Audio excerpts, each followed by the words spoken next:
With the release of Project Epoch just around the corner, today we're going to answer the question, is Rogue worth trying out on Epoch? I myself am still struggling to make a class choice, so this series will help me dive deep into all the changes Epoch made to the classes and see if Rogue is any good though. So let's dive right in.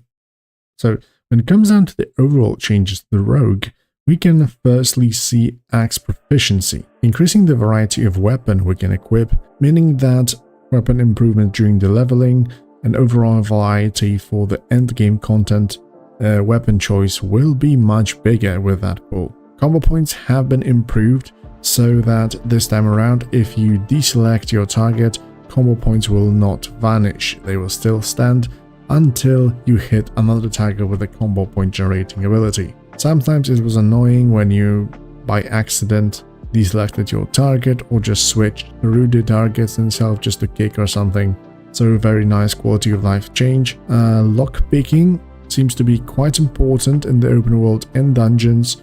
So having a rogue in your party will actually allow for some quick skips if your lockpicking skill is high enough. Also, since this is going to be like a Wrath of Lich King client, but everything about the classes is around TBC, the energy region also has been reverted to TBC, so we get 20 energy per 2 seconds. Okay, so first we're going to take a look at the Assassination, which is literally my favorite rogue spec overall. It just fits the fantasy of, you know, using your bleeds and poisons like a true assassin. So of course with TBC we get a deadly throw, which is a combo point spender that can be used at range. We just simply throw a knife. And Venom is the new capstone. And Venom is a new spell that we get, which literally consumes deadly poison, and depending on the doses we use, it's going to increase the chance of poison application depending on the combo point and doses consumed. Exposed armor has been improved, so it no longer applies your version of the armor reduction, just refreshes like the very top one, so it should be easier to use. Mutilate is of course a capstone from the TBC in an Assassination tree, but on Epoch it received a massive buff thanks to the positional requirement takeaway.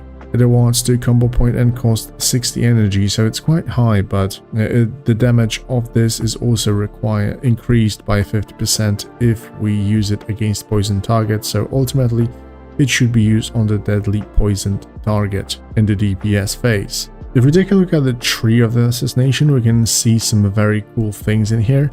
First being poisoned knife, so standard throw and deadly throw now have a 100% chance to consume 10 minutes of your offhand weapon supply to apply it to the target. So we can either, for example, use deadly poison to throw knives and just simply apply it constantly for the damage every time, or we can just simply use crippling poison to be able to constantly kite our enemies.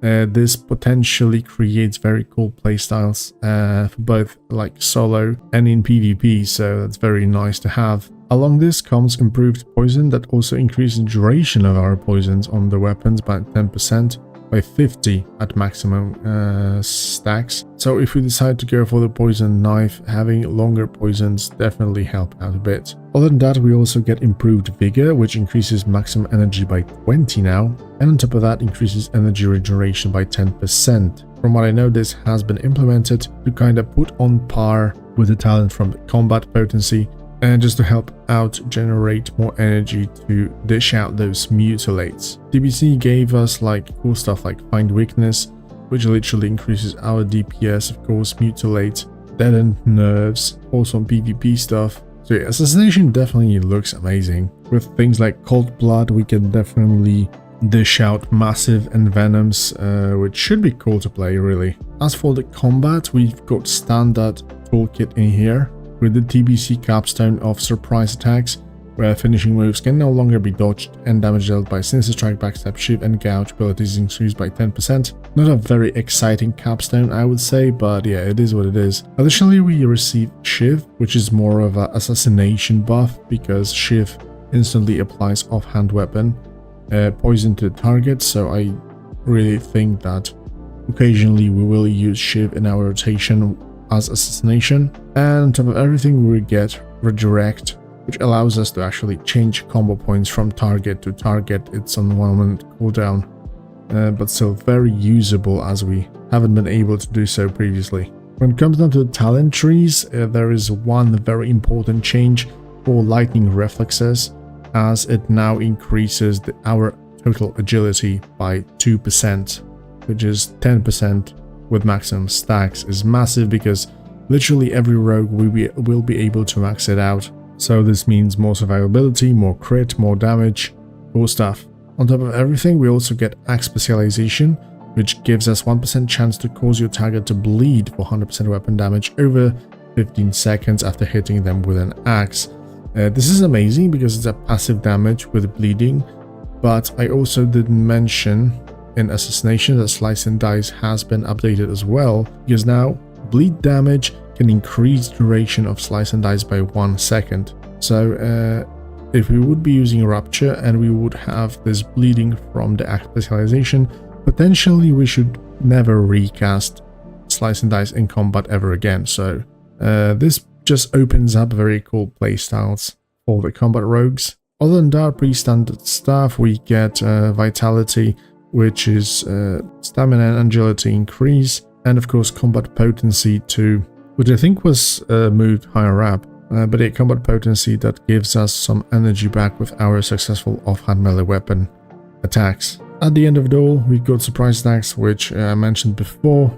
Not a very exciting capstone, but yeah, pure damage increase. As for Subtlety, blind has been changed, so now it's a physical effect, not poison, so it can be removed with like abolish poison or anything like that. Cloak of Shadows, it works pretty much the same as in TBC, with the only exception that it's available on level 38 and we have to get it from the quest, so this could potentially lead to some exciting quest chains. Other than that, no new things in here. Even if we take a look at the talent tree, it's exactly the same as from the TBC. So we get a Shadow Step as a capstone, which is an amazing thing. But yeah, let's face it, Subtlety is like a pure PvP spec, so no usage in PvE whatsoever. Assassination really looks quite powerful, but to be fair, for PvP, I'm not quite sure if the damage is fair trade-off for all the utility we get from the Subtlety tree, so we're gonna have to wait and see. Definitely a sub change helps, where compared to Classic it doesn't throw us out of stealth anymore, so at least we don't have to spec in that. To wrap things up, Rogue look really promising, and if I would have to answer the question, is it any good though? Yeah, definitely. I mean, Assassination tree looks very promising with all the mutilate changes and envenom buffs. Also, I haven't mentioned this before, but poisons received some attack power scaling, so they should overall deal more damage, which is amazing because if I would have to pick a rogue spec, I would definitely go for Assassination. So that could potentially be very good. Subtlety, we all know from TBC, it's an amazing PvP spec. With the hemorrhage spam, you can even level with it quite effectively, so it's good. And yeah, combat is combat. Quick attacks, front-loaded at your enemies without any stealth or whatsoever, with Blade Fury up. And now with Axe in hand, that can bleed your enemies to death and help you out with upkeeping of the Slice and Dice. So PvP-wise, not so many changes, but PvE definitely looks promising for rogues. For leveling, I would definitely recommend still pure combat, but if you get to that level where you can get Mutilate, I think it's somewhere around 44 or 45 with additional points, then definitely recommend trying out and swapping out to Assassination to see how it works out. So guys, hope those information help you in making a choice how to pick your main. Rogue seems to be definitely worth trying out. More classes to come as always, and I'll see you soon guys. Take care.